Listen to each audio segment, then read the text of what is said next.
La Maison du Parc illustre parfaitement deux des axes principaux de la politique de l'Agence régionale de santé dans le champ du handicap.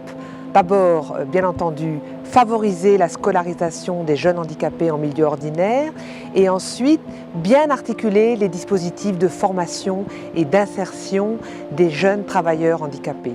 Donc vraiment, cette Maison du Parc, elle nous a permis en quelque sorte d'illustrer le fil rouge qui est celui de la politique de l'agence, c'est-à-dire d'abord décloisonner, faire en sorte que les acteurs se connaissent, se reconnaissent, partagent un socle de connaissances et de compétences communes pour pouvoir travailler ensemble.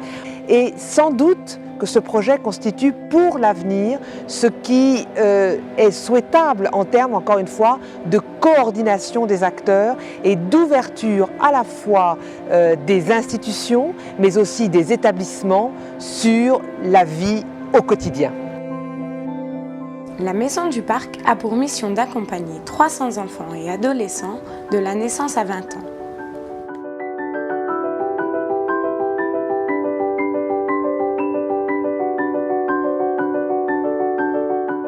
Implantée dans un quartier animé, facile d'accès et bien desservi, la Maison du Parc a voulu rompre avec l'image d'exclusion véhiculée par les IME installés dans des châteaux ou des maisons de maître, historiquement en retrait de la ville ou à la campagne.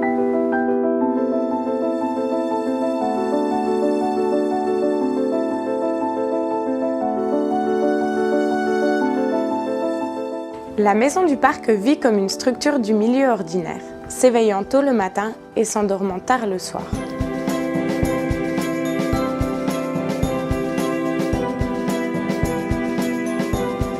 Des professionnels de l'IME, du CESAD, de l'ESAT et des enseignants partagent la plupart des installations.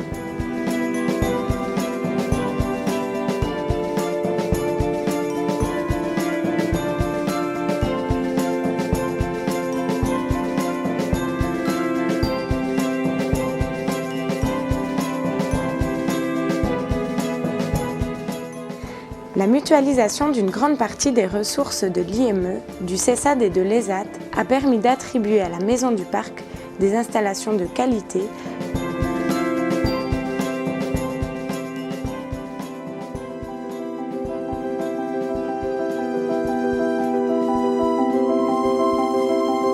Le rapprochement des professionnels travaillant sur un même lieu a permis de développer des pratiques professionnelles originales articulant le tout institution au tout inclusion.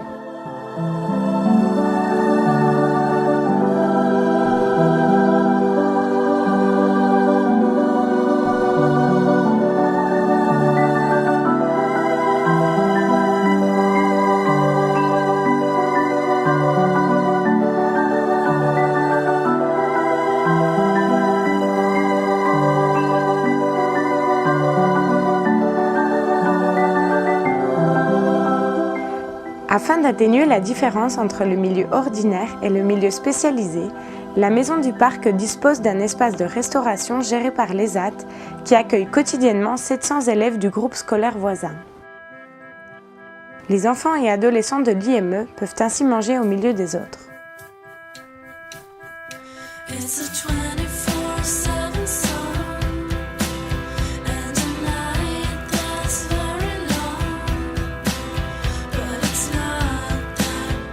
Une cafétéria ouverte au grand public accueille environ 120 personnes.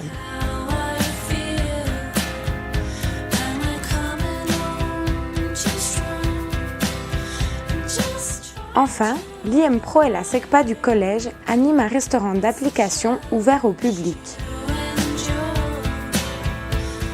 En quelques années, l'IME s'est cessadisé tout en préservant un accompagnement médico-social complet.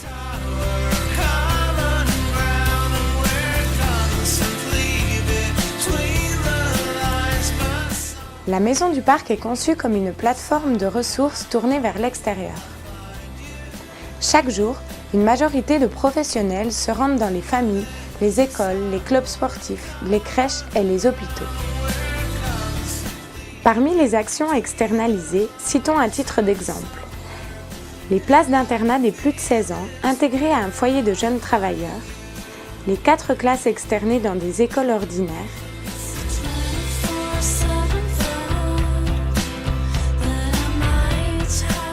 les plus jeunes enfants polyhandicapés accueillis avec leur encadrement dans une crèche de la ville, ou encore les ateliers de la formation professionnelle de l'IMPRO et du CESAD installés au sein des ESAT.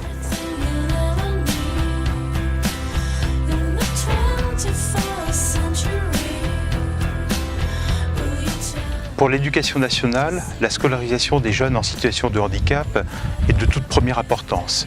C'est la raison pour laquelle nous avons signé avec l'Agence régionale de santé une convention cadre pour mieux comprendre les dispositifs qui accompagnent et scolarisent les jeunes en situation de handicap, pour mieux former les éducateurs et aussi pour travailler leur insertion professionnelle. C'est dans ce cadre-là que nous travaillons avec la Maison du Parc afin de pouvoir partager des temps de scolarisation en établissement scolaire, mais également des temps de présence des jeunes en situation de handicap au sein d'un établissement médico-social.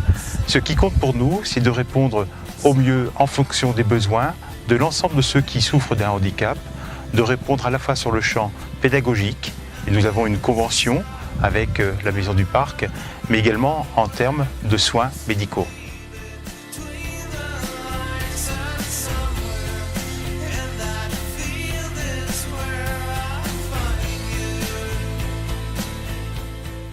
La Maison du Parc est donc le fruit de la réflexion entre des parents motivés et des professionnels engagés.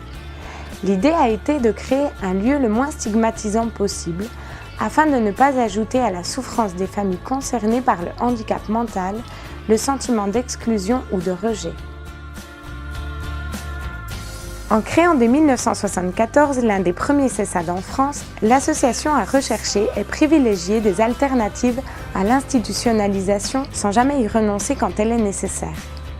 Ce lieu unique en France est l'aboutissement de 40 années de recherche de pratiques innovantes au service d'enfants et d'adolescents déficients intellectuels. Coïncidence symbolique qui valide un projet avant-gardiste ? La recommandation européenne de 2010 relative à la désinstitutionnalisation des structures médico-sociales est parue en même temps que l'ouverture de la Maison du Parc.